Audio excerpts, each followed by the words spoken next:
Buenos días a todos y todas en este segundo día de nuestra jornada de congreso.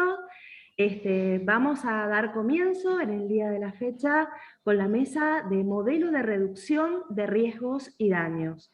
La va a presidir el licenciado Gustavo Buksinski, quien es licenciado en Psicología y presidente de la Asociación de Reducción de Riesgos y Daños de la Argentina, ARDA. Gustavo, comenzás vos. Muy bien, bueno, muchas gracias. Buenos días para todos y todas.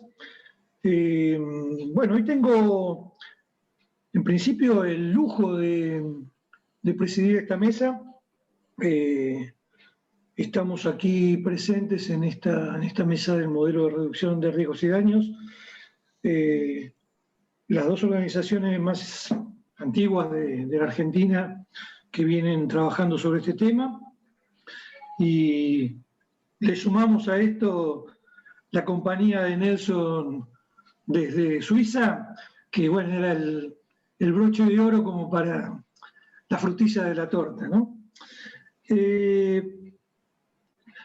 Bueno, hoy quería tomarme un atrevimiento, ¿no? Aprovechando esta presidencia, y quería, en el congreso organizado por el gobierno de la Ciudad de Buenos Aires, donde están los efectores públicos y demás, quería hacer una mención al doctor Mario Kameniecky, que fue, bueno, mi padre profesional de alguna manera, miembro fundador de ARDA, pero tuvo la gran idea, la gran valentía de crear el Centro Carlos Gardel, que fue el primer centro de drogas desde la perspectiva de reducción de daños en la ciudad de Buenos Aires, en plena época del auge del abstencionismo de los años 90, a contramano de toda la política pública nacional, con otros compañeros, por supuesto, compañeros y compañeras.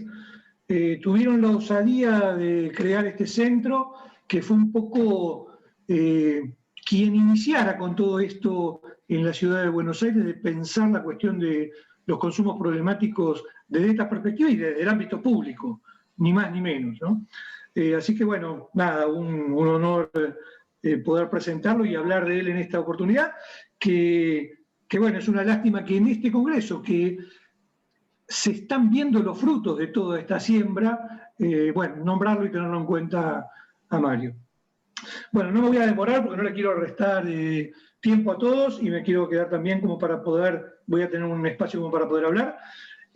Vamos a empezar, voy a ir presentándolo de a uno a los distintos oradores. Vamos a empezar por Nelson Feldman, que nos está acompañando desde Suiza, que es, bueno, Nelson, infinidad de títulos, pero comienza con una residencia en el Hospital de Lanús, ni más ni menos que allí donde la salud comunitaria tuvo en aquellos tiempos sus años de gloria. Trabajó en Marmotán con Olivenstein, ¿no? Ni más ni menos. En Francia también, Marmotán también una referencia para todos nosotros. Se graduó en psiquiatría en Francia, luego de graduarse aquí, en Francia, en Suiza. Estuvo desde el año 92 en el servicio de adictología del Hospital Universitario de Ginebra, integrante de la Asociación de Reducción de Daños de Ginebra, bueno, autor de muchísimos trabajos. Nada, no vamos a ahondar en todo lo que ha hecho Nelson. Nelson, bienvenido, gracias, la palabra es tuya. Bueno, muchas gracias, Gustavo. Bueno, para mí es un honor estar con ustedes. En esta mesa hay muchos pioneros de la reducción del daño en Argentina, que yo estoy viendo que ha avanzado mucho en estos años, y pienso que es en gran medida por el trabajo que ustedes están haciendo desde hace ya muchos años en Argentina. Y pienso, bueno, a Silvia Encharraga, Graciela Tousé, Pablo Zimmerman, bueno, todos todos quienes he conocido personalmente en Argentina y afuera también en algunos congresos. Así que bueno, los felicito ya por el camino andado y veo, escuchando las mesas de este congreso, que la reducción del daño está cada vez más integrada al discurso de los colegas, de las políticas, de proyectos. Así que bueno, no es solamente discursos, ya hay proyectos, hay acciones, ya desde hace años en Argentina, y bueno, para mí es un honor estar con ustedes compartiendo esta mesa. Les agradezco la invitación, y también al profesor Carlos Damín, organizador del Congreso, y a bueno, los organizadores de este Congreso también. Bueno, mi presentación es para hacerles una especie de recorrida un poco rápida por la reducción del daño en Suiza, porque claro, pese a la diferencia, ¿no?, de países, de sistemas, hay cosas que pueden ser interesantes también para visualizar y para compartir. Así que bueno, he preparado una pequeña PowerPoint, así que voy a compartir pantalla con ustedes para empezar a mostrar las diapositivas.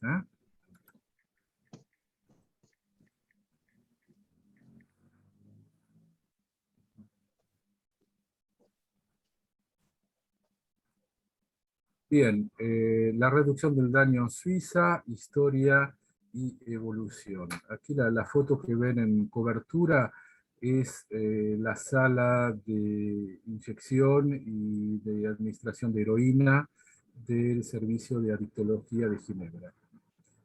Pero bueno, vamos a empezar a contar esta historia.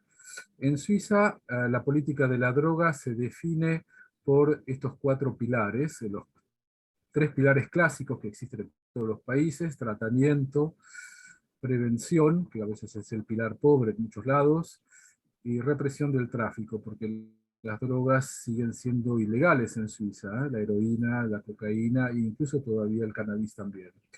Pero lo que sí ha sido nuevo ha sido desde los años 90 la reducción del daño como un pilar oficial de la política federal en Suiza, y los cantones, es decir, las provincias, las regiones, tienen que implementar esta política que ya es oficial desde los años 90. Vamos a ver por qué en Suiza esta política se implementó. Y hubo un fenómeno particular en Suiza, cada país tiene su fenómeno droga particular. En Suiza fueron las escenas abiertas, es decir, en grandes ciudades, sobre todo en Suiza alemana, Zúrich, Basilea, Berna, había lugares donde se concentraban, al principio eran decenas, luego eran cientos, y finalmente con los meses y los años eran miles de toxicómanos que se reunían para comprar, consumir, y algunos hasta vivían ahí, algunos hasta morían también ahí. Y se llaman las escenas abiertas de la droga, que en Zurich duraron varios años. Al principio en un parque, el Platzspitz, que era muy cerca de la estación central, y luego, cuando el Platzspitz fue desalojado por la policía y las autoridades, porque no sabían ya cómo manejarlo, bueno, se concentraron en otro lugar, una estación de tren abandonada, donde el lugar era todavía más sórdido. Estas eran las escenas abiertas donde diariamente, en los fines de los años 80, 90, había sobredosis cotidianas, reanimaciones cotidianas.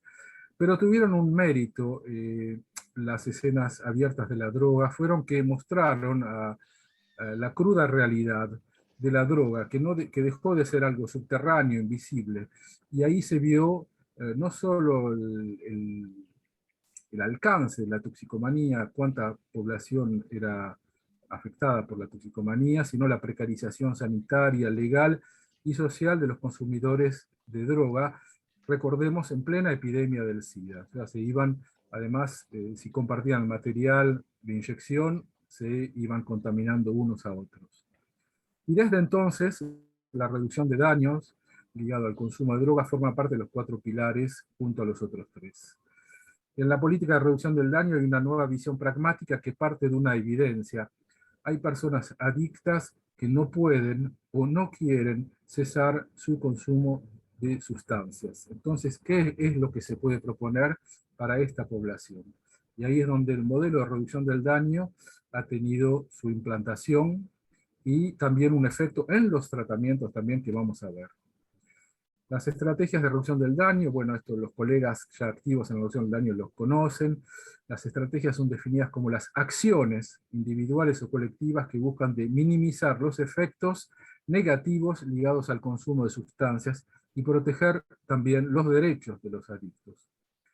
Esta política necesita un apoyo político, necesita un consenso no solamente político, sino también participación de las autoridades sanitarias, del ámbito social, jurídico, y también responsables que expliquen esto a la población. En Suiza tengo que precisar que hay una democracia directa, entonces se votó la política de la droga ya en 3 ocasiones, y en las 3 ocasiones la población aceptó, plebiscitó lo que le voy a explicar y presentar ahora. O sea, se necesita que esta política sea también explicada permanentemente. Y bueno, se implementaron las acciones en las principales ciudades con la creación progresiva de dispositivos y equipos en la reducción del daño financiados por el Estado federal, el Estado también regional y las ciudades también. Entonces, resumiendo la situación en Suiza en los años 90, bueno, estas escenas abiertas de la droga, la visibilidad sobre el fenómeno droga, la epidemia del SIDA, las hepatitis y la sobredosis, alta mortalidad y morbilidad física, pero también psíquica, psiquiátrica de esta población, y esto necesitó un cambio en la política de las drogas, que abarcó todo, desde lo sanitario hasta lo social y lo legal. La abstinencia, en el aspecto del tratamiento, no debía ser el único objetivo. La desintoxicación y una comunidad terapéutica no debían ser el único objetivo. Además, incluso ni siquiera había plazas suficientes para ello tampoco. Entonces se buscó diversificar tratamientos, diferentes opciones terapéuticas, aumentar las plazas también en los lugares de tratamiento, fomentar la formación de profesionales, y bueno, es el nacimiento de la actual adictología en Suiza. Bueno, los programas de reducción del daño, sobre todo en los centros urbanos suizos. Se consideró entonces a la toxicomanía como un problema de salud y que necesita entonces unas respuestas sanitarias y sociales. Conceptos de salud comunitaria fueron aplicados a la asistencia de toxicómanos, y la que, por ejemplo, fue jefa de servicio del servicio en Ginebra durante casi 20 años, Annie Minot, que algunos de ustedes conocen, se formó, ella era psiquiatra, pero se formó en salud comunitaria, y a partir del año 2000 fue incluso jefa de la salud pública en Ginebra, y ella impulsó la creación de la sala de consumo en Ginebra. Bueno, diversificar entonces propuestas terapéuticas, la desintoxicación no debe ser el único modelo,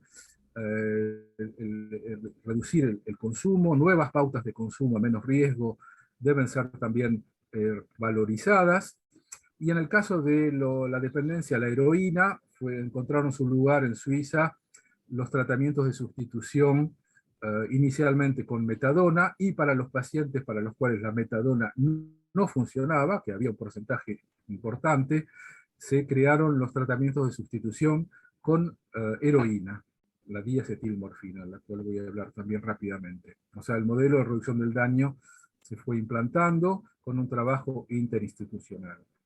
¿Cómo se dio la reducción del daño en Ginebra? Bueno, se creó una asociación de reducción del daño que se llama Primera Línea, que es el sitio internet, el portal internet lo he puesto en la bibliografía, pueden visitar las acciones de Primera Línea. Empezó primeramente en los años 90 con un bus, un ómnibus que distribuía material estéril, preservativos, y era un lugar de contacto con los pacientes toxicómanos en los lugares de la ciudad donde ellos frecuentaban. O sea, se iba al contacto de los toxicómanos a través del bus.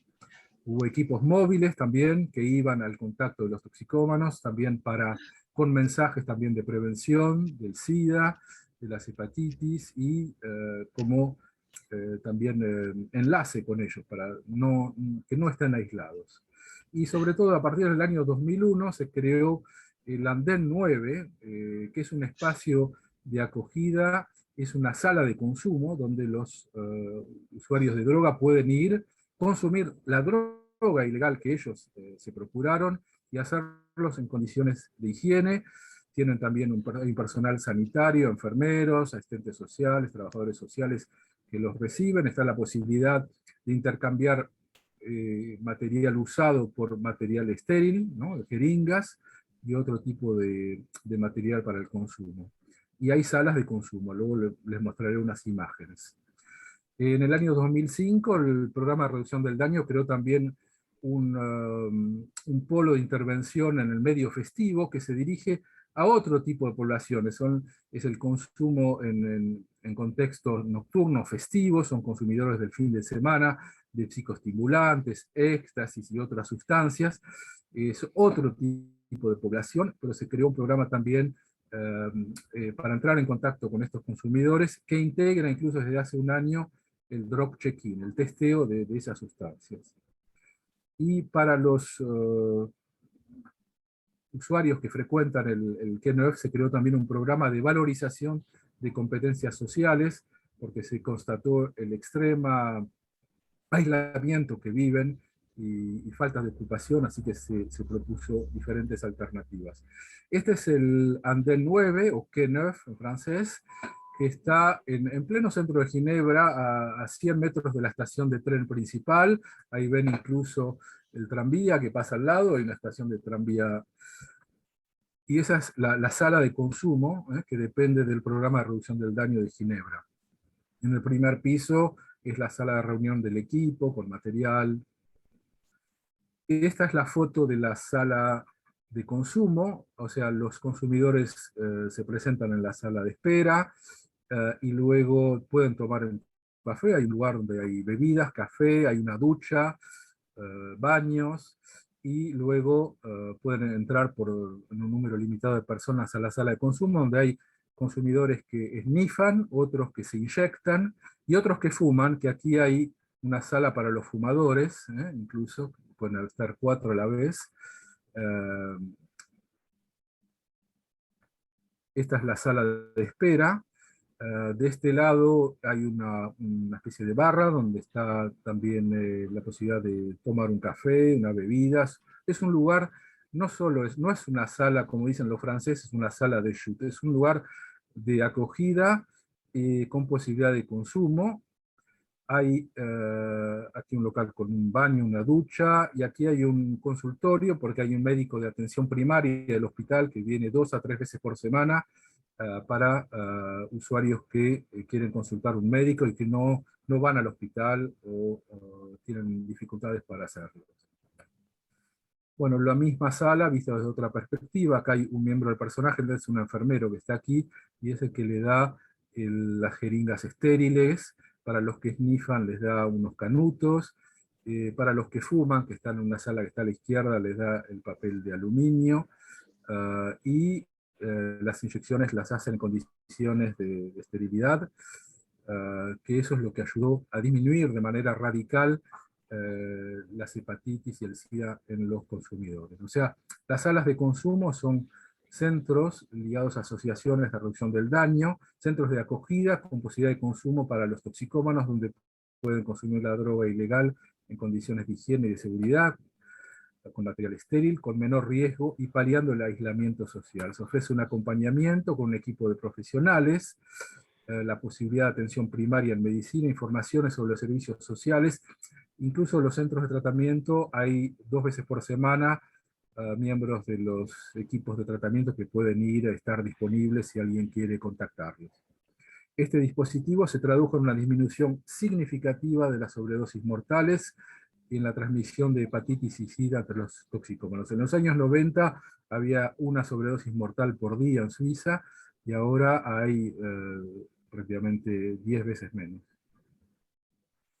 Esta es la tasa de mortalidad. Aquí se ve como en los años 90 la tasa de mortalidad fue descendiendo de manera muy radical, con las diferentes medidas: acceso a tratamientos, acceso a estructuras de reducción del daño, y esto fue muy evidente. Lo mismo, estas son las declaraciones de SIDA,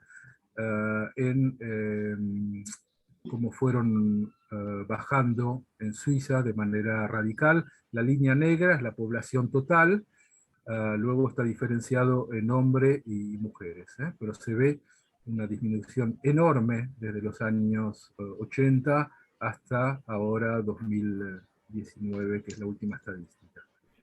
Bueno, y luego...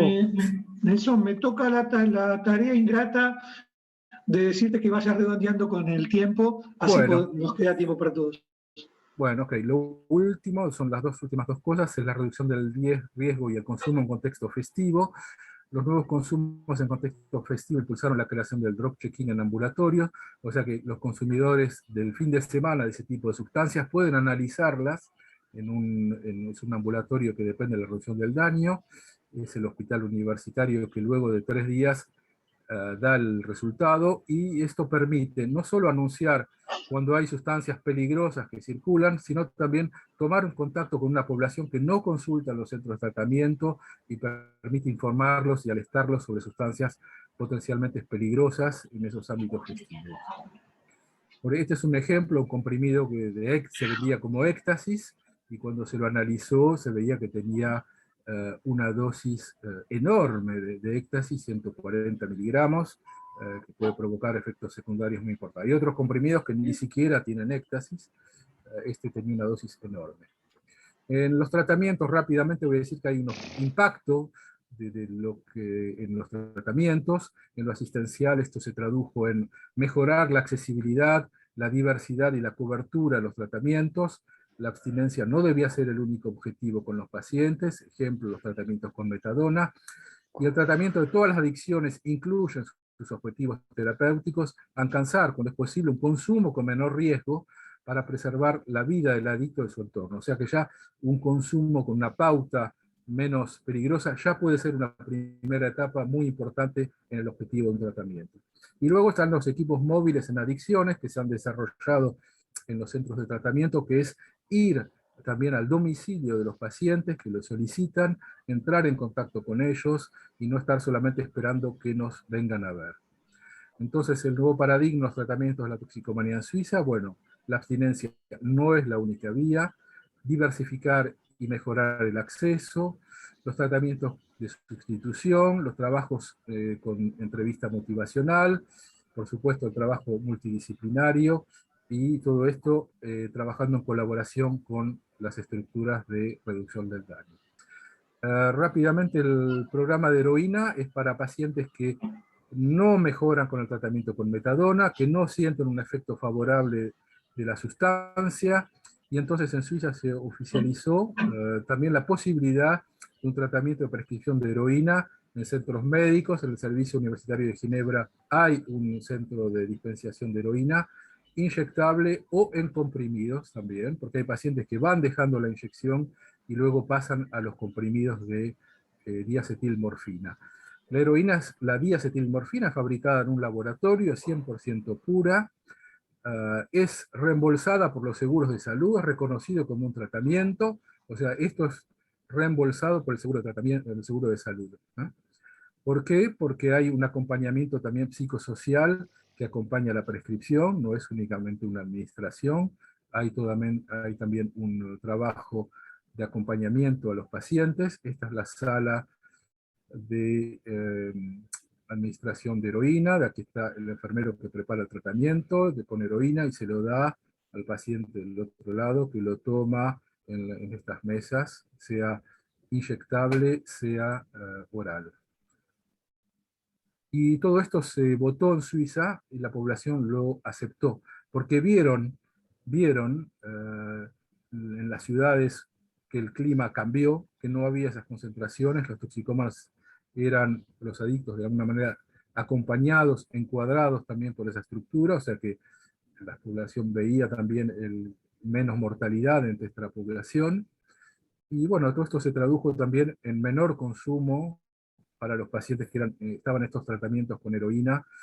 Por supuesto había una baja radical, muy rápida del consumo de heroína ilegal e incluso también de cocaína. O sea que esto se tradujo en una mejoría significativa para los pacientes. Bueno, y el objetivo ahora no es solamente sobrevivir, el objetivo también para estos pacientes es vivir mejor, encontrar estímulos en su existencia, y esto es algo que es una preocupación en los equipos de tratamiento de sustitución. No solo sobrevivir, sino vivir mejor. Bueno, hay una bibliografía con referencias más detalladas. Así que les agradezco a ustedes. Y bueno, esta es una presentación un poco de la evolución histórica de la reducción del daño en Suiza. Todo esto quiero aclarar, necesitó años y años de comisiones mixtas, de debate parlamentario, de peleas políticas, etcétera, etcétera, etcétera. El Drog-Shekin llevó 20 años, más o menos, de comisiones. O sea, no crean que esto ha sido simple ni fácil. Muy bien. Así que bueno, es un camino por recorrer en cada país por la reducción del daño y las mejoras en la accesibilidad y los tratamientos de los adictos. Y gracias a ustedes. Bien. Bueno, muchas gracias, Nelson. Sí, es cierto, les ha llevado mucho tiempo, pero vienen bastantes pasos adelante de lo que es la política pública en la Argentina. Sigamos, después seguramente va a haber algún espacio como para intercambiar. Va a hablar ahora la doctora Silvia Inchaurraga, que es doctora en psicología y presidenta del CEA, del Centro de Estudios Avanzados en Drogodependencia y SIDA de la ciudad de Rosario, de la Universidad Nacional de Rosario, y fundadora y actual secretaria general de ARDA, la Asociación de Reducción de Daños. Silvia.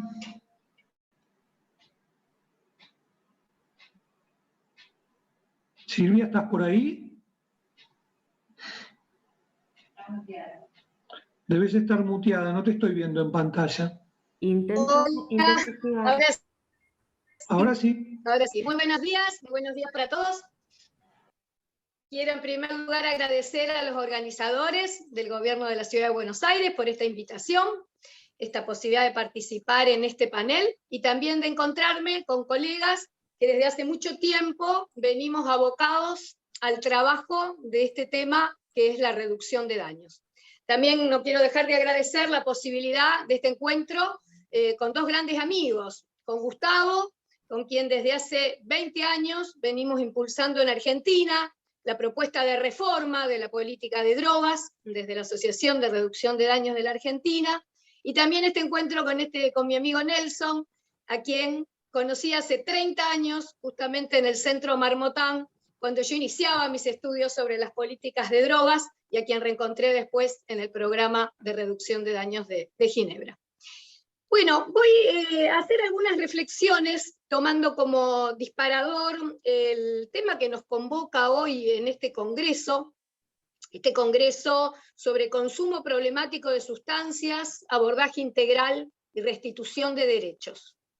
En primer lugar, me parece importante remarcar que hablar de abordaje integral es algo que requiere justamente incluir como política pública la reducción de daños. Pero para esto debemos dejar de banalizar el concepto de reducción de daños, y como bien nos enseñaba recién Nelson Feldman, no podemos llamar reducción de daños a cualquier cosa, a cualquier lógica de cuidado o cualquier lógica de acompañamiento. Entonces la primera cuestión para hablar de abordaje integral es incluir la reducción de daños como una, no solo en la retórica, no solo en el discurso, sino también en la práctica, sino también con programas, con instituciones, con dispositivos, específicamente para aquellos que no quieren dejar de consumir drogas. O sea, no solo para aquellos que no pueden o para aquellos que quieren dejar de consumir drogas, sino específicamente dispositivos, recursos, presupuesto para acompañar, para seguir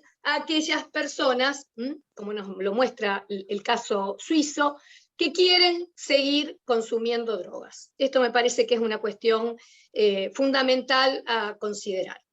En segundo lugar, que hablar de restitución de derechos, hoy, en la Argentina contemporánea, indudablemente que significa reivindicar el concepto del sujeto usuario de drogas como ciudadanos. ¿No? Que los sujetos usuarios de drogas sean ciudadanos implica reconocerles justamente estos derechos, ¿no? El derecho al acceso a la salud, el derecho a la asistencia, el derecho incluso a las drogas. Y es aquí donde la restitución de derechos requiere fundamentalmente que tengamos que incluir en el debate sobre las políticas sanitarias también a las políticas legislativas, porque no es posible restituir derechos en el marco de la ley 23.737, en el marco de la ley de estupefacientes, que penaliza la tenencia para consumo personal, que criminaliza la conducta de tenencia y de consumo, y que también estigmatiza, generando daños, que como decimos en nuestra campaña de la Asociación de Reducción de Daños de la Argentina, vemos cómo en Argentina la ley puede producir más daños que las mismas drogas. En relación a esto me parece importante enfatizar que para restituir derechos también debemos evitar, debemos tratar de sacar este gran daño que nos produce la ley de drogas, estigmatizando al sujeto usuario de drogas también hoy como delincuente.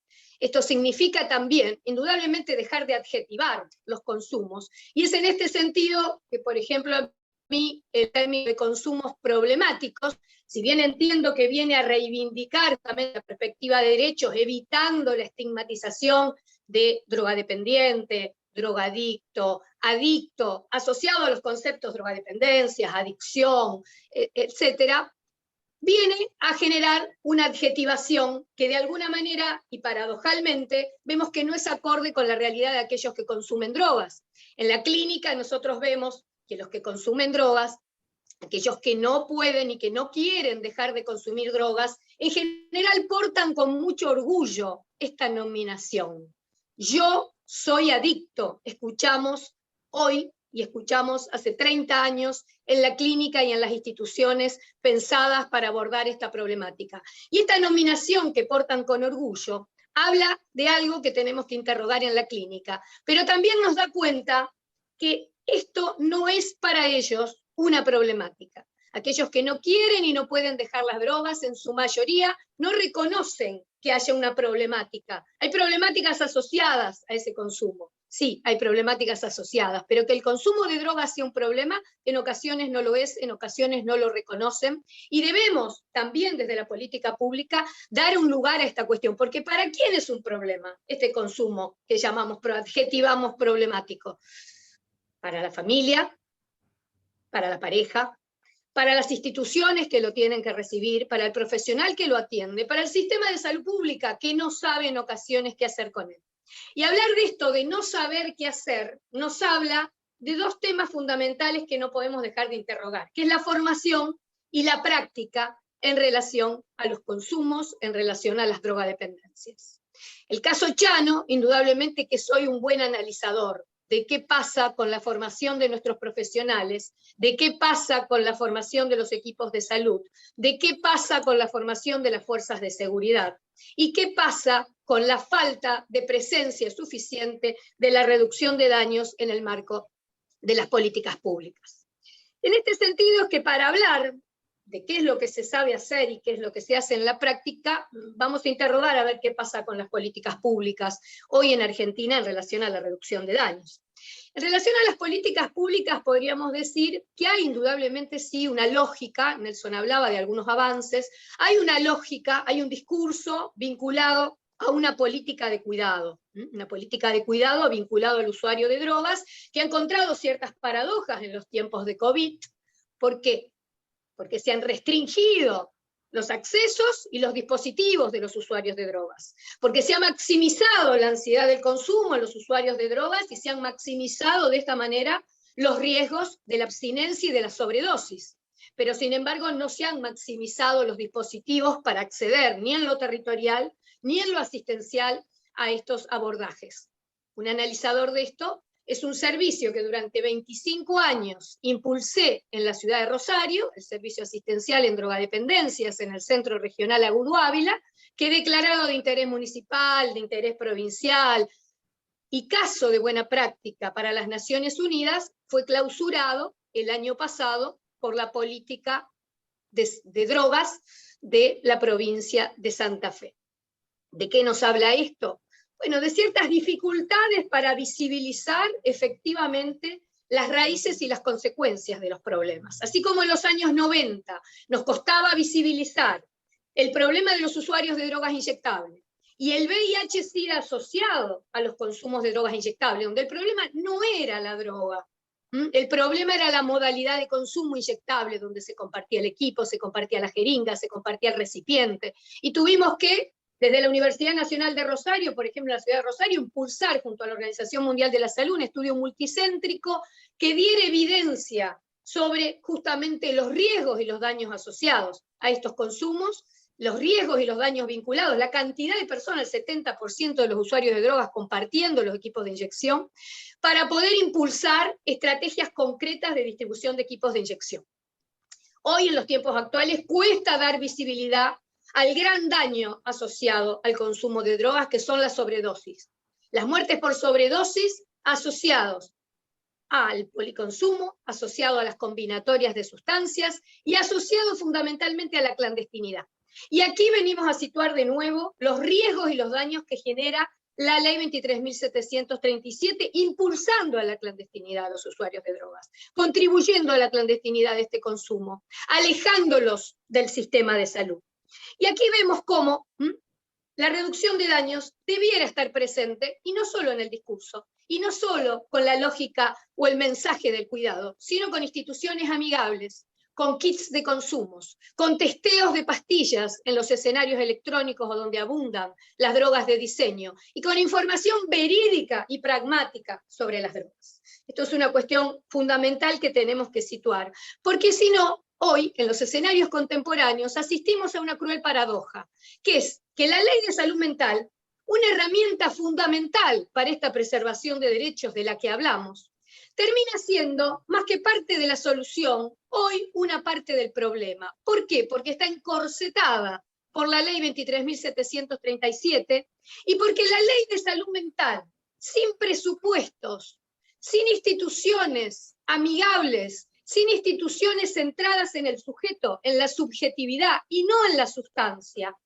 termina siendo funcional a la lógica del encierro, a la lógica de la medicalización, y termina lamentablemente atentando contra aquellos derechos que estamos enunciando y que estamos intentando preservar. Y esto creo yo que es una cruel paradoja en nuestros tiempos. Si no modificamos la ley 23.737, si no orientamos las políticas públicas, efectivamente incluyendo la reducción de daños como un pilar, no solo en la retórica, no solo en el discurso, no solo como lógica de cuidado, sino como una efectivamente política pública dispuesta a alojar a los sujetos, consuman drogas, quieran consumir drogas, pero fundamentalmente aquellos que no quieren dejar de hacerlo. Si no hacemos esto, lamentablemente corremos el riesgo en Argentina, no solo de banalizar, así como se ha banalizado el concepto de reducción de daños, sino de avanzar en banalizar también, lamentablemente, el concepto de ciudadanía. De alguna manera podemos decir bastardear estos derechos de los usuarios de drogas que efectivamente estamos pretendiendo proteger. Para concluir, simplemente quería recordar aquello que nos dijo el padre de la medicina, Hipócrates: primero no dañar, y recordarnos a todos que la política pública argentina debiera estar basada en este espíritu. Primero no dañar. No dañemos con leyes que no pueden ponerse en práctica porque hay políticas públicas que no la acompañan y porque hay una ley, como es la ley de drogas, la 23.737, que atenta contra todos los derechos de los usuarios de drogas que estamos intentando preservar. Muchas gracias. Bueno, gracias Silvia por tu exposición. Vamos a pasar ahora a darle la palabra a Pablo Zimmerman. Pablo es psicólogo, coordinador de Relaciones Institucionales de Intercambios, miembro fundador también de esta organización, docente, investigador de la Facultad de Psicología y Ciencias Sociales de la Universidad de Buenos Aires. Pablo. Bueno, muchísimas gracias, Gustavo. Bueno, en principio quizás me repita con otras de los compañeros y compañeras de mesa, pero la verdad es que quiero agradecer a los que han organizado este evento, al gobierno de la Ciudad de Buenos Aires, que además de lo valioso que es el intercambio que se está logrando a lo largo de todas las mesas, a mí me permite compartir con personas que tienen una gran historia y que me hacen quizás reflexionar sobre varias cosas y repensar muchas de las cosas que estamos haciendo. También quiero ser honesto, no coordinamos qué íbamos a decir entre todos y todas, pero la verdad es que está siendo súper complementario. Agradezco a Nelson esta recorrida histórica que, como les decía recién en privado, además me hace recordar grandes referentes de los que hemos aprendido un montón y sobre los que creemos que basamos y les dimos muchas vueltas a cosas que han pensado, como bueno, Aní, y bueno, recordaba particularmente a Lía Cavalcanti también, pensando en cómo la salud comunitaria articulaba con algunos conceptos más del campo sanitario que pregonaba la reducción de daños en Europa. A Silvia por darnos un contexto político sobre qué está pasando con las personas que usan drogas, las leyes de drogas, los derechos, la ley de salud mental y lo que está pasando con los servicios. Y bueno, ahí sí me anticipo porque algo sabía, y Graciela que va a reflexionar sobre cómo estos conceptos de reducción de daños también se reflexionan en Argentina. Y por último, porque le había prometido a Gustavo que iba a leer lo que preparé para no pasarme en el tiempo, y todo esto no está en lo escrito, también agradezco el formato que ahí pensaron, yo no sé si adrede o no, pero en esta mesa en particular, poder estar todos a la par, sin tener una especie de mesa, porque bueno, veo muchos compañeros y compañeras que están no con la responsabilidad de tener que decir algo, pero con muchísima experiencia en el campo, en trabajo también desde esta perspectiva. Por lo tanto, voy a tratar de ahora sí de apurarme con lo que preparé, para que nos quede tiempo para ese diálogo con estos pares que están compartiendo la mesa. Voy a compartir, Gustavo, pantalla, creo que puedo, ¿no? Sí. Ahí voy. En esta complementariedad que decía que habíamos pensado, lo que yo preparé es poder presentarles dos programas que tenemos en intercambios. Los programas, por supuesto, van a ser presentados muy rápidamente, porque me interesa que podamos tener o compartir con ustedes algunos tips de algunas sugerencias que nosotros tenemos para poder trabajar desde una perspectiva de gestión de riesgos y daños con poblaciones jóvenes, ¿sí?, en contextos recreativos. Y para eso, bueno, primero quizás hacer una pequeña presentación, si bien de acá muchos y muchas conocen a Intercambios, solo para que tengan una idea. Intercambios es una ONG que trabaja desde el año 1995, tratando de aportar en el marco de los derechos humanos a la construcción y aplicación del conocimiento de los problemas relacionados con las drogas, con una perspectiva particular en cómo entendemos el abordaje de estos problemas de manera compleja. Nosotros creemos que hay que tener datos, debemos generarlos cuando no los hay, sino juntarlos, estudiarlos, cruzarlos y usarlos, pero fundamentalmente que esos datos sean instrumentales para poder, a partir de ahí, poder intervenir, que esos datos vuelvan a la comunidad en sus beneficios y poder formar recursos para que puedan quedar en las comunidades capacidad instalada y difundir y tener un marco político que nos ayude a eso en nuestro trabajo de incidencia política. La pregunta quizás que va a regir es cómo se abordan los consumos en las adolescencias y juventudes hoy, y no voy a ahondar en los datos porque me va a quitar un poco de tiempo, y entiendo que la mayoría de ustedes han leído los datos de la CEDRONAR sobre consumo en jóvenes, pero sí quisiera compartir con ustedes cuáles son nuestras lecturas sobre la prevalencia de los abordajes que hay hoy y qué hay detrás de esos abordajes, ¿no? En principio hay una representación social del joven pobre como usuario de drogas y peligroso, ¿sí? Hay una mirada centrada en los riesgos, más que en aumentar cuidados.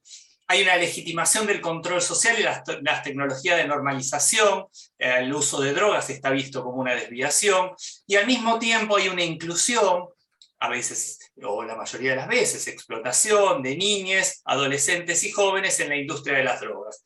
Hay un aumento de muerte de jóvenes en Américas Latinas vinculadas con estas problemáticas. hay una predominancia, ¿no?, de las respuestas represivas y punitivas por parte del Estado, más que de las intervenciones centradas en las respuestas socioeducativas, y en ese sentido yo diría que claramente está la criminalización y la represión por parte de las fuerzas de seguridad, legitimada en parte por el marco normativo y a veces por las maneras que tienen de actuar y que son legitimadas por discursos políticos, ¿no?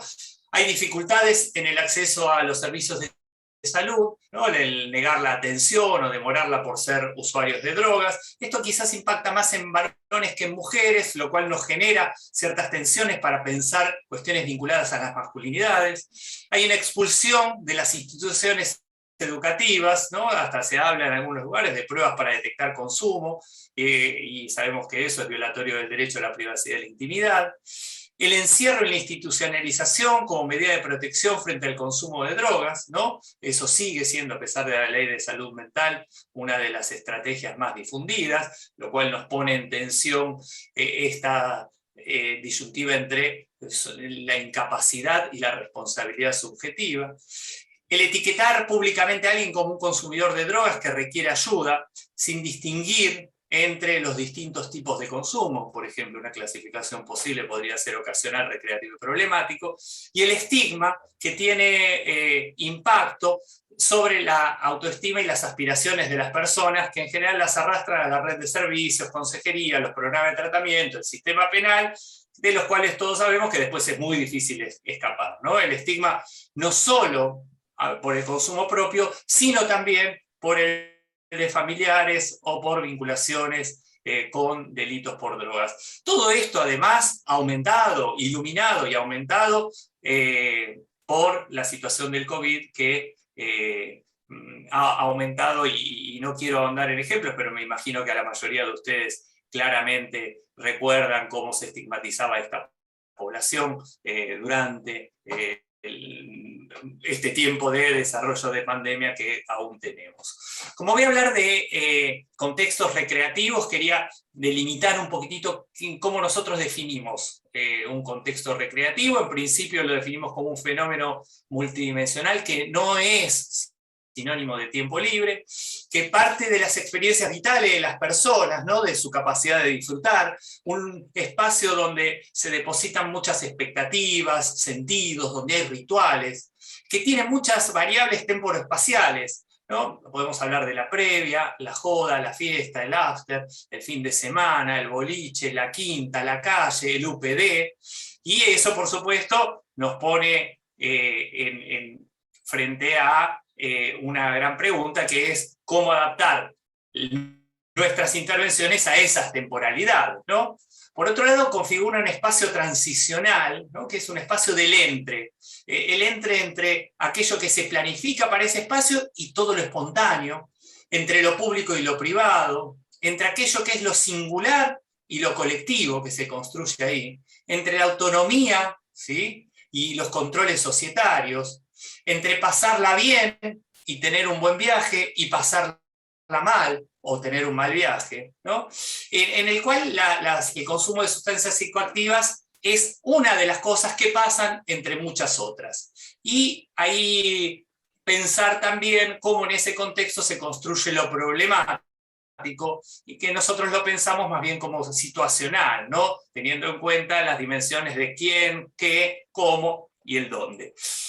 Para pensar, y acá tomando algunas cosas que trajo antes Nelson, ¿no?, para pensar como pensamos nosotros, desde una perspectiva de derechos o de una perspectiva de reducción de riesgos y daños, cualquier tipo de intervención, nosotros tenemos que partir del supuesto que es posible reducir o eliminar los daños, ¿sí?, y gestionar los riesgos sin que necesariamente se deba abandonar el consumo. O sea que la abstinencia no es el único y menos el primer objetivo a ser conseguido. Y por otro lado, como también traía Nelson, la perspectiva del pragmatismo. Si hay algo que ya está ocurriendo, ¿qué podemos hacer para limitar su impacto potencial? ¿No? Algo que Silvia también mencionaba. Los dos programas que nosotros tenemos de intervención en ámbitos que trabajan, en ámbitos recreativos, son el proyecto de atención en fiesta, PAF, un cachetazo al mal viaje, y el proyecto No te sientas zarpado, hablemos de drogas, que son dos proyectos con características muy diferentes, dos proyectos que trabajan con poblaciones muy diferentes.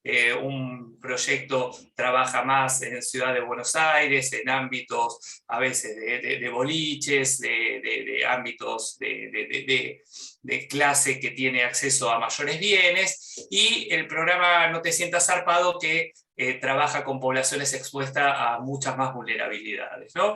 Y cuento un poquitito cada uno, pero me interesa a mí sobre el final poder remarcar las cosas en común que tienen esto, que tiene que ver con cómo nosotros pensamos los abordajes, ¿no?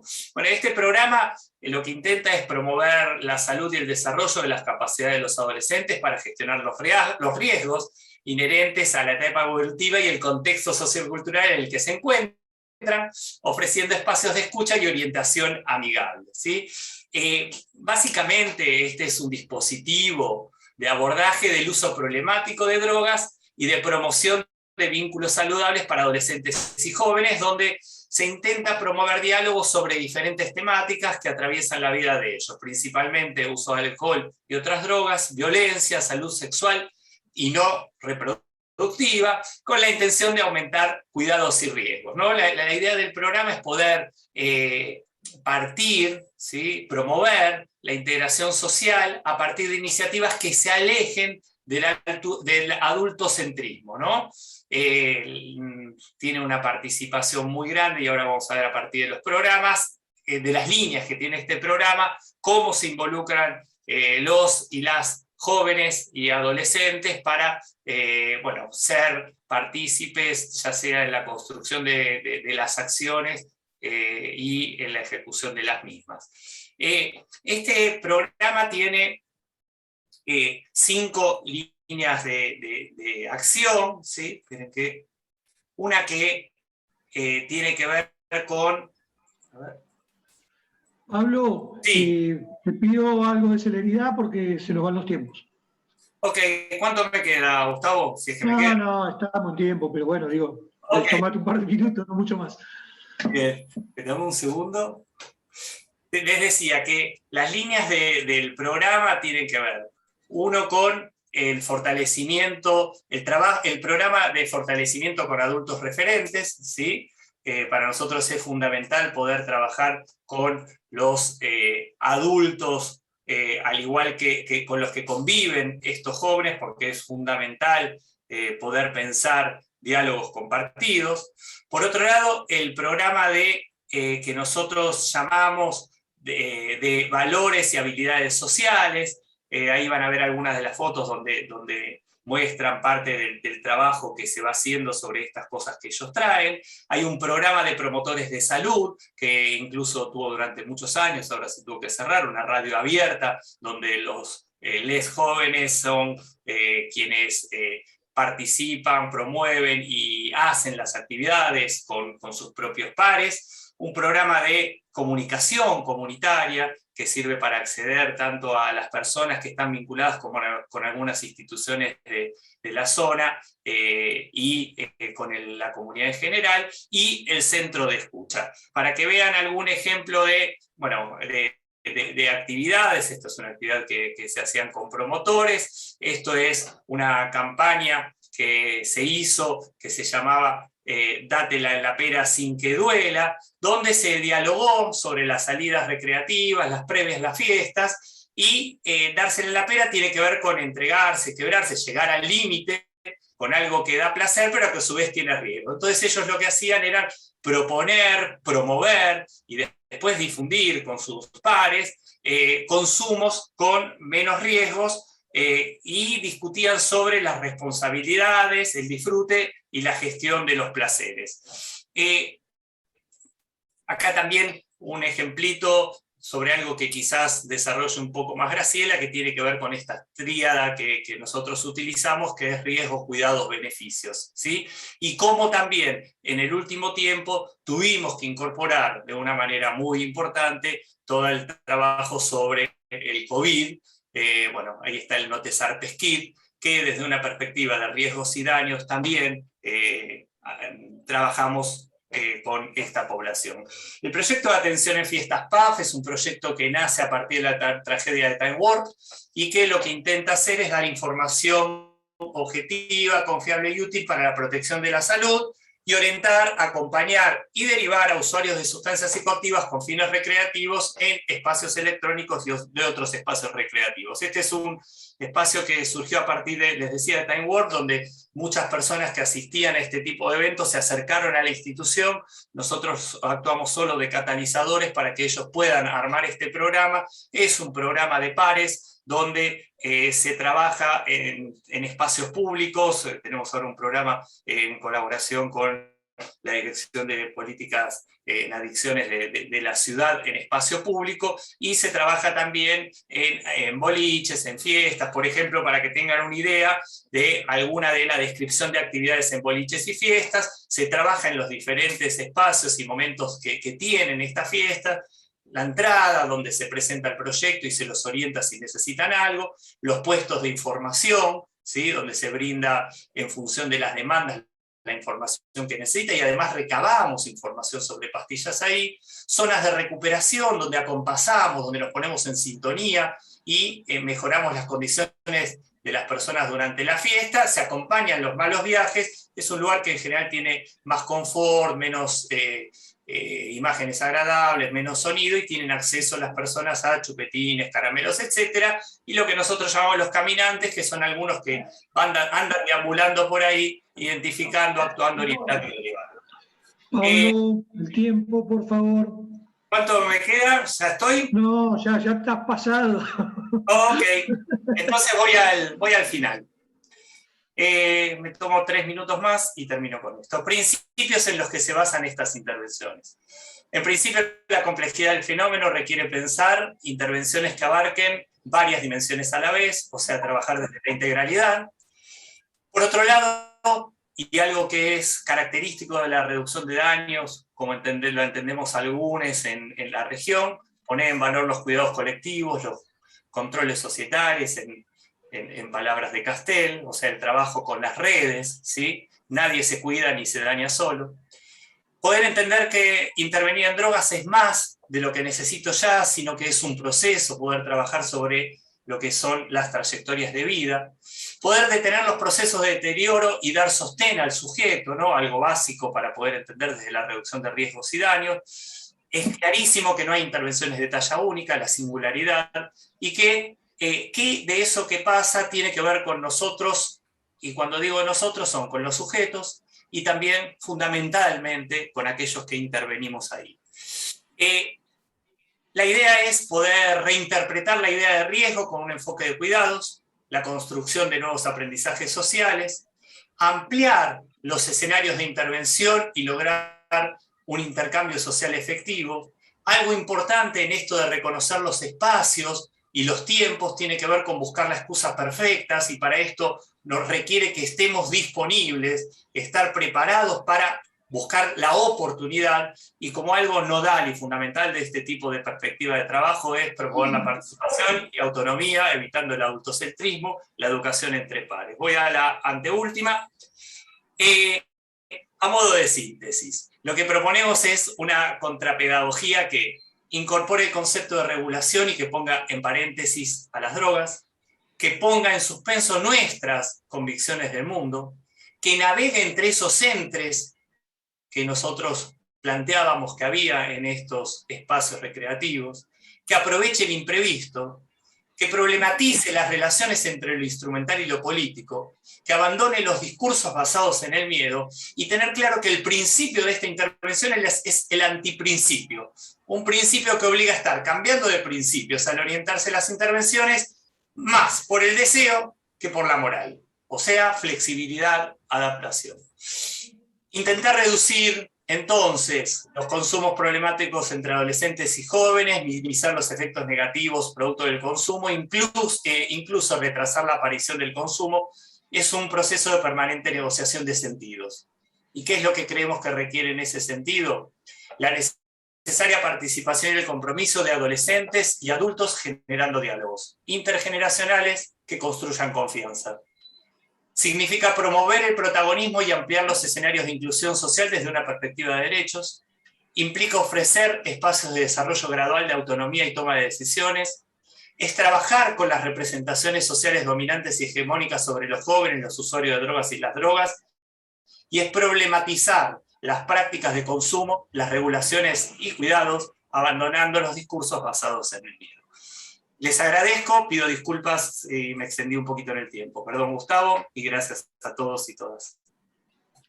Bueno, gracias, Pablo. Sí, te fuiste bastante con el tiempo. Bueno, vamos a pedirle ahora a Graciela también que brevemente tratemos de ajustar.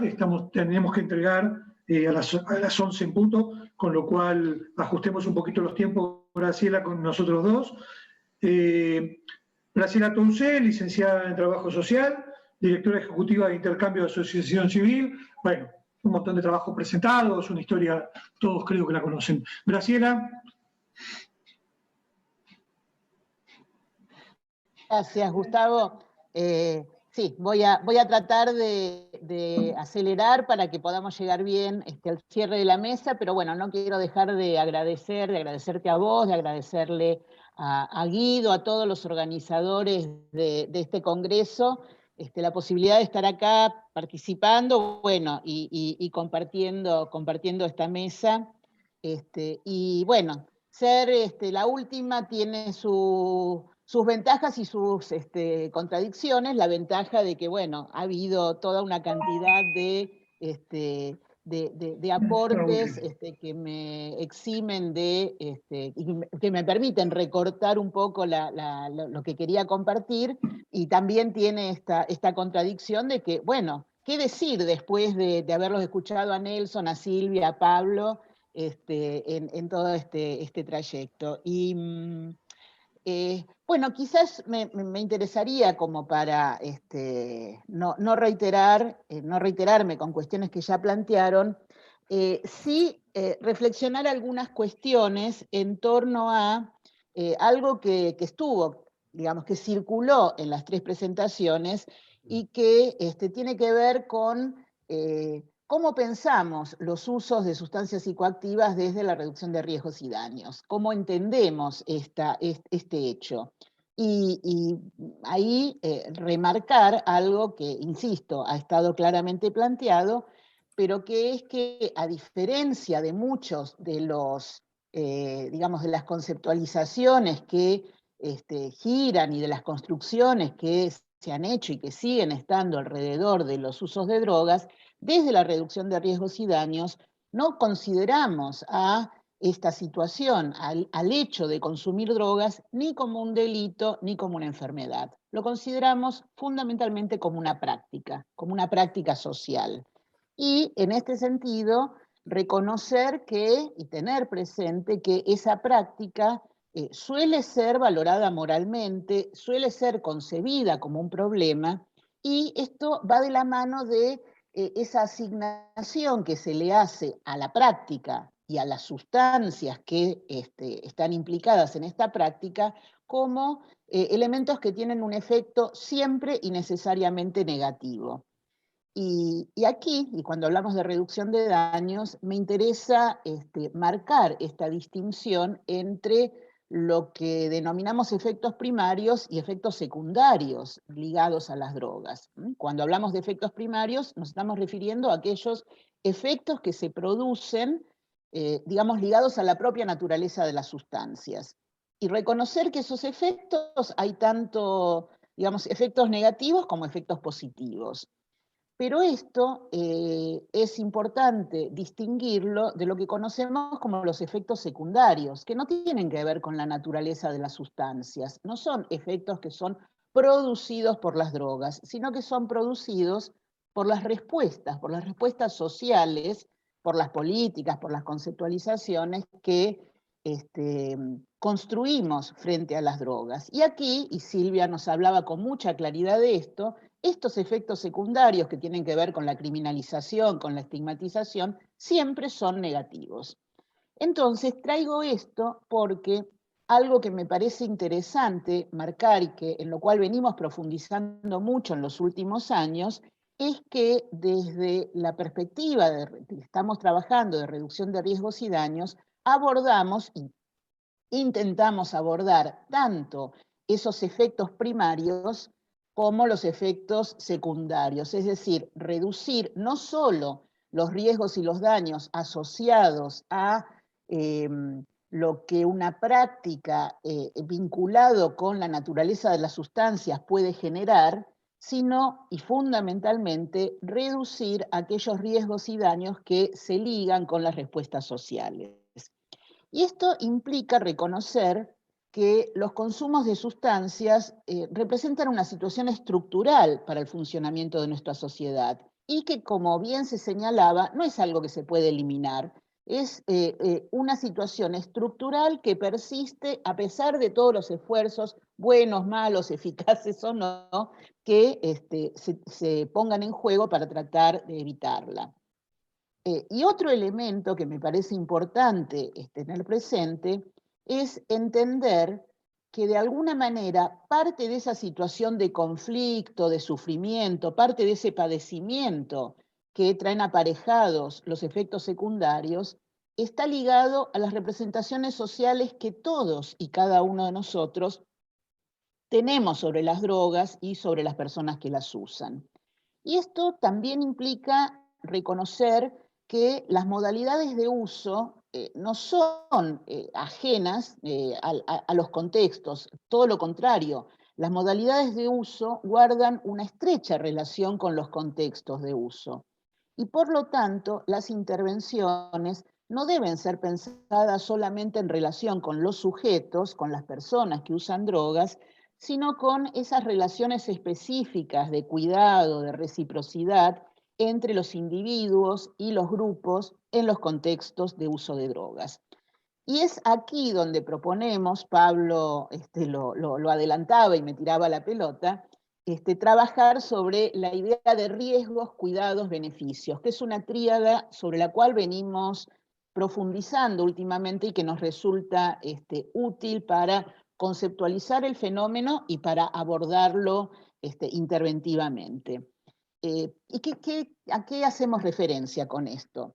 Sin lugar a dudas hay diferentes maneras de encarar las intervenciones preventivas, las intervenciones asistenciales en este campo. Y en general, las más habituales, lo que tienen en común es que solo visualizan riesgos y daños potenciales. Entonces, a partir de visualizar, de focalizarse en riesgos y en daños, la mayoría de las intervenciones justamente se centran en reducir esos riesgos o en directamente intentar evitar el uso de drogas. Y en estos abordajes, y esto es lo que venimos reflexionando en este último tiempo, lo que queda postergado, lo que queda olvidado es justamente la dimensión del cuidado. ¿Por qué? Porque nosotros estamos planteando que hay otros modos de ver y de pensar los usos de drogas. Estamos proponiendo que podamos reconocer que además del riesgo hay cuidados y hay beneficios. ¿Por qué? Porque sin lugar a dudas creemos que la real posibilidad de reducir los riesgos no tiene que ver con estar permanentemente repitiendo, bueno, todo lo malo que puede suceder alrededor del uso de drogas, sino todo lo contrario. La posibilidad de reducir los riesgos va de la mano de reconocer y fortalecer que las personas que usan drogas pueden reconocer y problematizar situaciones muy concretas de su vida que pueden generarle situaciones problemáticas. Y en la medida que se ponen en primera persona, pueden gestionar mejor esas situaciones. Un poco lo que, bueno, Pablo contaba a partir de cómo pensamos el desarrollo de esos programas. ¿Qué quiero decir con esto? No se trata de decirle a las personas que usan drogas lo que tienen que hacer o lo que tienen que dejar de hacer, sino que creemos que lo que se trata fundamentalmente es de orientar oportunidades y de proveer espacios donde circule la palabra. Porque cuando eso ocurre, la dimensión del riesgo empieza a entrar en diálogo con una incorporación de prácticas de cuidado. Y reconocer además que esas formas de cuidado muchas veces son implementadas por los propios sujetos aún antes de que nosotros intervengamos. Y eso, quienes empezamos allá en los 90 a trabajar con las personas que se inyectaban drogas, lo vimos con mucha claridad. No es que esos sujetos no intentaban llevar adelante prácticas de cuidado. El tema es que la ausencia de una política pública que transmitiera información, que diera recursos, hacía que lo que intentaban como práctica de cuidado no fuera eficaz. Por ejemplo, recuerdo el hecho de esa práctica de lavar las jeringas con agua, pensando que de esa manera eliminaban el VIH que podía quedar en las jeringas. Pero bueno, insisto, no es que las personas no implementaban una práctica de cuidado, la verdad que no tenían acceso a los recursos simbólicos y materiales para que las prácticas fueran efectivas. Ahora, estas formas de cuidado que en general y con mucha frecuencia vemos que los sujetos implementan aún por fuera de nuestra intervención o antes de nuestra intervención, tienen relación con lo que llamamos producción de salud. Y me parece que esta es una categoría interesante para tener muy presente cuando pensamos a la producción de salud como los procesos de negociación de sentidos y de transformación de las prácticas, que son procesos de intervención que se alejan de la lógica del déficit, que habilitan otros escenarios posibles, que fomentan capacidades, que refuerzan redes sociales de apoyo y refuerzan el fortalecimiento individual y colectivo. Y ligado con esto, nos parece clave esto de reconocer el tercer elemento de la tríada, los beneficios. Porque en la medida que reconocemos los beneficios y que esto forma parte del trabajo con los riesgos, es clave porque, digamos, es clave que podamos entender, que podamos pensar que para ninguna persona tiene sentido el correr un riesgo, si no es que al mismo tiempo recibe algún beneficio en esa práctica, en el uso de drogas. Entonces, de ahí esta situación de ligar estos tres elementos. Dicho esto, entonces, remarcar que la reducción de riesgos y daños, a nuestro entender, se ocupa no solamente de entender los usos de drogas, sino de ver fundamentalmente las relaciones de cuidado y de reciprocidad entre las personas, y entender de qué modo influyen las condiciones sociales, económicas y políticas en esas prácticas de uso de drogas.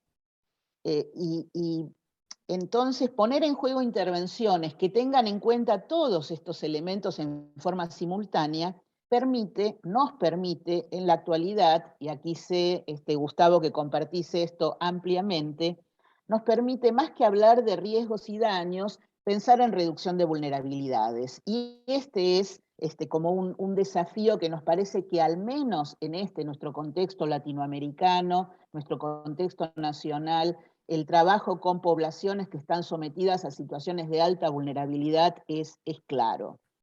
Y esto también nos lleva a que esta transformación del término o esta ampliación del concepto de reducción de riesgos y daños hacia pensar en clave de reducción de vulnerabilidades, nos permite no solamente integrar las intervenciones que se centran solo o exclusivamente o aisladamente con las prácticas de uso de drogas, sino pensar también en intervenciones que son capaces de atender otras situaciones que hacen a la vida de las personas, situaciones de vivienda, situaciones de apoyo a procesos de inserción laboral, el sostén de trayectorias educativas, en definitiva, disminuir el sufrimiento social producto de la exclusión social y alojar a los sujetos desde una perspectiva de respeto por sus derechos, desde una perspectiva de reconocimiento del valor de la vida, del valor que tiene la vida en todas sus múltiples maneras de expresarse. Y terminando ya, Gustavo, así nos quedan unos minutitos, lo único, quería cerrar compartiendo una reflexión de un amigo brasilero muy querido, un compañero en esta trayectoria de trabajo en reducción de daños, que es Denis Petuco, quizás algunos de ustedes los conozcan, que me resulta muy interesante y quería compartirles esta reflexión de Denis. Denis dice, si el mundo de las drogas sigue generando desafíos, la reducción de daños sigue viva, como un ejemplo, entre otros, de que es posible gestionar la salud, inclusive en momentos de profunda miseria material y subjetiva. Su postura ética y política, según nuestro entender, no es una mera técnica que podemos optar por utilizar o no. Para nosotros es parte de una visión del mundo necesaria para superar contradicciones históricas en nombre de una convivencia sustentable entre diferentes modos de vida. Y traigo esto porque estamos convencidos justamente que la reducción de riesgos y daños no la entendemos solo como una técnica, solo desde su dimensión instrumental, sino que fundamentalmente creemos que hay un posicionamiento ético y político que es lo que orienta y marca intervenciones con una perspectiva claramente diferente a las que han sido hegemónicas durante mucho tiempo. Bueno, muchísimas gracias. Bueno, muchas gracias, Graciela. Nos quedan unos minutitos para algunas cosas más.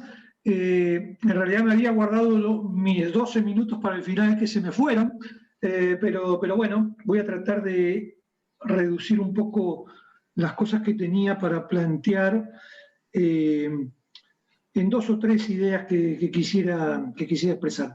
En primer lugar, bueno, nada, no habló Silvia de las actividades de ARDA, que también, como muchos sabrán, también tenemos nuestros esquemas de trabajo, también en barrios vulnerables, en fiestas, como siempre nos gusta decir, hemos desarrollado bastante esto en algunas épocas, sobre todo allí donde el comienzo de todo lo que tenga que ver con la música electrónica, donde, como siempre bromeamos, no hicimos ni volveremos a hacer testeo de pastillas y ese tipo de prácticas reñidas con nuestra bendita Ley 23737. Pero quería sobre todo 2 o 3 cositas que son las ideas centrales, así dejamos unos minutos para consultas, más que preguntas con la gente que tenemos como escuchas, saben casi tanto como nosotros, muchos de los que están ahí. Con lo cual, solamente me voy a atener a plantear alguna cuestión que tenga que ver con la política, una reflexión en realidad, que nosotros estamos hoy en una mesa de modelo de reducción de riesgos y daños, en un congreso que estuvo absolutamente atravesado por las cuestiones de reducción de riesgos y daños, y en un mismo día que vamos a tener una mesa de políticas públicas en drogas. Más allá de que los disertantes de esa mesa de políticas públicas en drogas son indiscutibles, con los cuales tenemos un trabajo en común desde hace mucho tiempo y demás,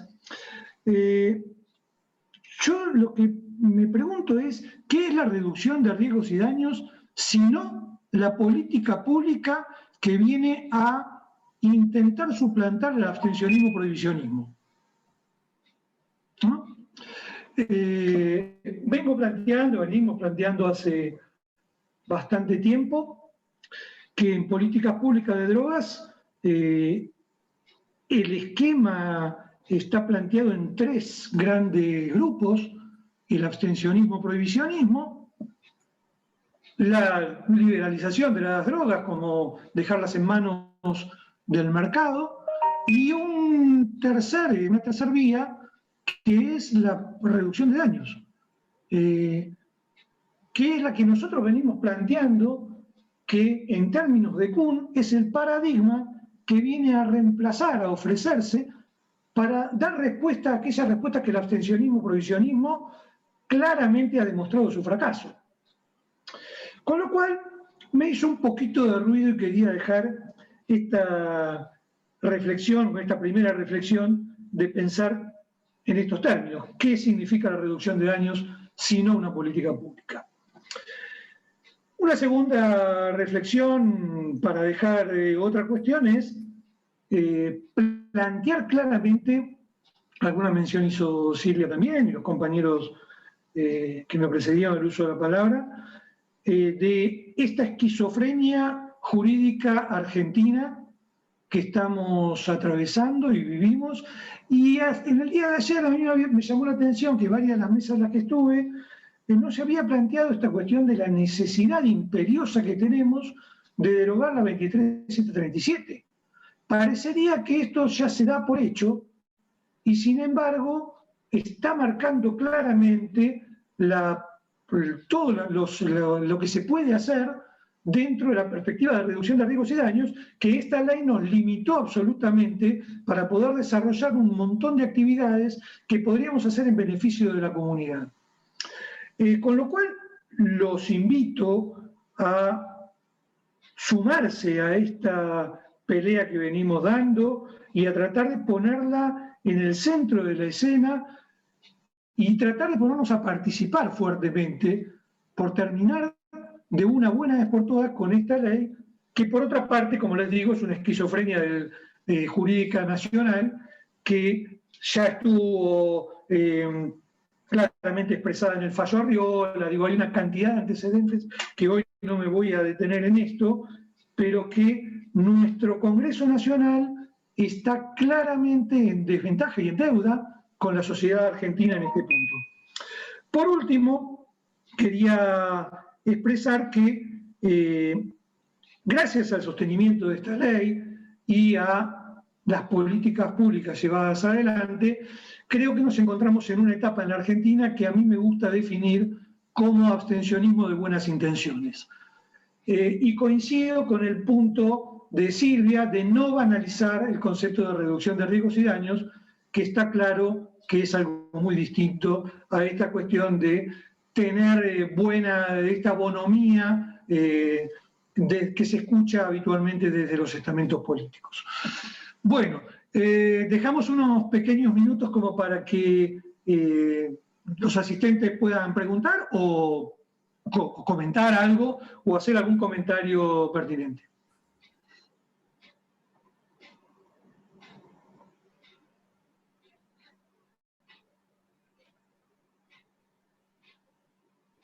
Bueno, ya que nadie va a participar por el momento, quería decirles a los integrantes de la mesa que una mesa excelente, hemos aprendido un montón, muy lejos estamos de lo que presentó el doctor Feldman, pero bueno, algo se está trabajando entre nosotros y ojalá seamos cada vez más. Acá levantó la mano, por supuesto, Carlos Herbón. Está Alicia. Sí, no, está bien. Primero Carlos. Y después Carlos, dale. Bueno, en principio es un comentario en general a la mesa y lo que de haber escuchado mesas anteriores en otros años, me parece, me alegra que algo de lo que está ocurriendo en relación al tema de la reducción de daños es que de a poco me parece que nos estamos acercando a la idea clara de que es hora de empezar a intervenir en las políticas públicas. Me parece que en otras épocas lo que aparecía era más la idea de cómo introducir el modelo de reducción de daños como algo positivo. Me parece que no, en este momento se trata de ir de un paso más, me parece que escucho en todos los aportes, por el lado a veces de lo negativo y a veces de lo positivo. Digo del negativo porque, bueno, a partir de lo que comentó Silvia que ocurrió en Rosario, bueno, ver cómo poder tener una claridad en conjunto, la pandemia no ayudó como para poder ayudar a que estas cosas no ocurran, por un lado, y por otro lado, la cuestión de quizás aprovechar, digo, de una manera, aprovechar no es la palabra mejor que me sale, pero esta esquizofrenia jurídica como para poder ingresar un tema que estaba soslayado permanentemente en las políticas públicas. Bueno, esto es un aporte para que sigamos conversando. Gracias, Alicia. Gracias, Carlos. Alicia. Sí, ¿qué tal? ¿Cómo les va a todos, todes, todas? Bueno, la verdad, en principio, decirle a todos los compañeros que estuvieron en la mesa y que nos une mucho trabajo común desde distintos espacios, que la verdad me encantó, me pareció que fue una presentación y como dice Alicia, que va profundizando cada vez más y como afinando la puntería, haciendo sintonía fina con esto que pensamos como reducción de riesgos y daños. Pero dos o tres cositas que quiero puntuar. Primero estuvimos abordando la cuestión de la reducción de daños en distintos sujetos, ¿no? Yo creo que hay un multiverso de sujetos que hemos abordado para pensar la reducción de daños. Una cuestión, un equívoco que no se puede permitir la reducción de daños es que hay un solo sujeto al que se dirige. Acá estuvo el sujeto de la educación, estuvo el sujeto social, estuvo el sujeto político.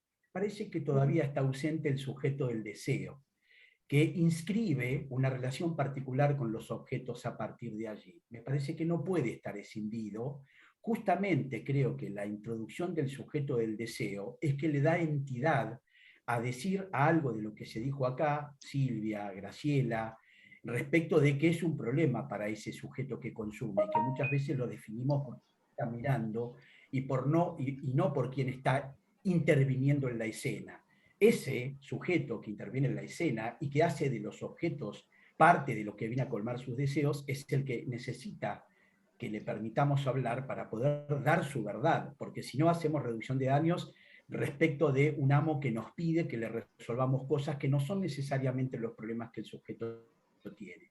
Digo, en este punto no quiero desconocer esos multiversos donde esas multiexistencias subjetivas que definen al sujeto en distintos modos deben coexistir sin eliminarse una a la otra, ¿no? Me parece que el trabajo de la reducción de daños también es eso, cómo poder hacer coexistir esas formas de subjetividades y que cada uno intervenga para que, a mi juicio, la reducción de daños mayor o el impacto mayor de las prácticas de la reducción de daños debe ser no permitir el barrimiento subjetivo, es decir, no permitir la disolución del sujeto en tanto no solamente sujeto de derechos, sino sujeto del deseo. Me quiero agregar una cosa interesante que planteó también Graciela, que me parece que es para darle la entidad que merece, cuando hace la descripción que reducción de daños es reducción de las vulnerabilidades. Me parece que en ese punto, yo puse un poco en el chat, que me parece que ese punto de cruce es donde se concreta lo que nosotros llamamos la garantía de derechos, cuando la reducción de daños se dirige a reducir las vulnerabilidades fundamentalmente a aquellas que devienen de que el sujeto quede por fuera de la garantía que el Estado le debe dar respecto del goce de sus derechos. Estas dos o tres cositas me parece que son las que puedo... Lo último, ¿por qué no tenemos en nuestro país el doctor Nelson, que me pareció fantástico lo que fue exponiéndonos, incluso como un modelo que nosotros necesitamos profundizar en nuestro país? Mi pregunta es la siguiente. Evidentemente no es en nuestro país el problema del uso de la heroína lo que de alguna manera está en la cúspide de los consumos. Lo es el alcohol. ¿Por qué no tenemos espacios equivalentes a los que plantea el doctor Nelson Feldman respecto del uso de alcohol? ¿Se entiende lo que estoy diciendo? El alcohol, que es uno de los principales usos problemáticos que podríamos tener con consecuencias negativas en todas las áreas de los usuarios, y social y familiar, más allá de las cuestiones subjetivas en el sentido de que es un problema para el sujeto, pero que genera un problema para la comunidad.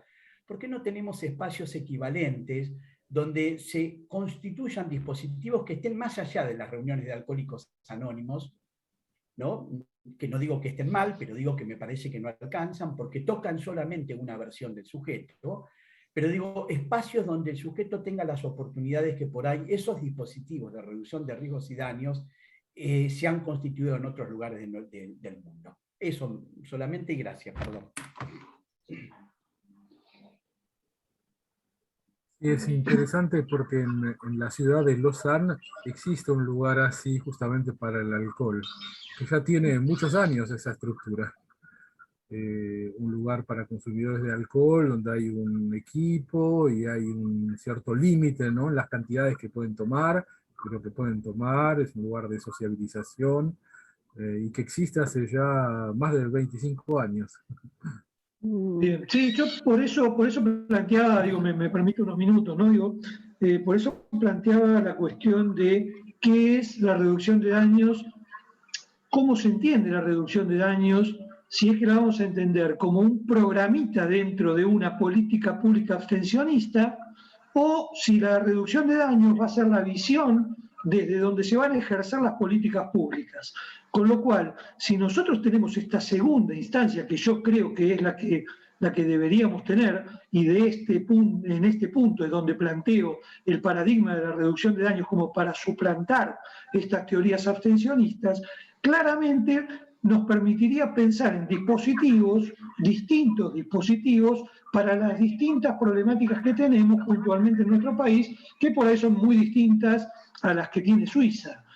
Pero siempre pensando en desde dónde se van a dirigir las políticas públicas y desde dónde se van a pensar. Si nosotros seguimos pensando de la posición abstencionista, bueno, seguiremos deteniendo con controles de alcoholemia a conductores que vienen borrachos en lugar de pensar cosas más inteligentes y más efectivas. Gustavo, han levantado la mano dos participantes. Le vamos a dar la palabra primero a Silvia Cortese, la doctora Silvia Cortese, que fue la primera que levantó la mano, y luego al licenciado Pablo Zimmerman. Silvia. Sí, hola. Muy buena la mesa, lo felicito.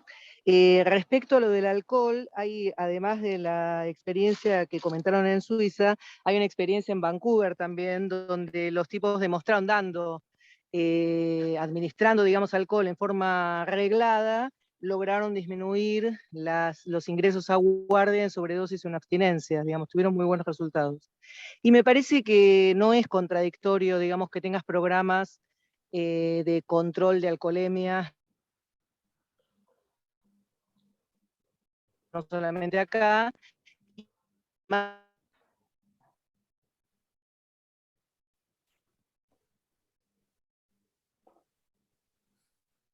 No sé si se perdió. Silvia, se entrecorta, no se te escuchó. Se escuchó hasta que dijiste que en Vancouver tienen un programa de administración de alcohol para los pacientes que consumen y para evitar síndromes de abstinencia. Hasta ahí. Y hasta ahí se te escuchó. Después entrecortado.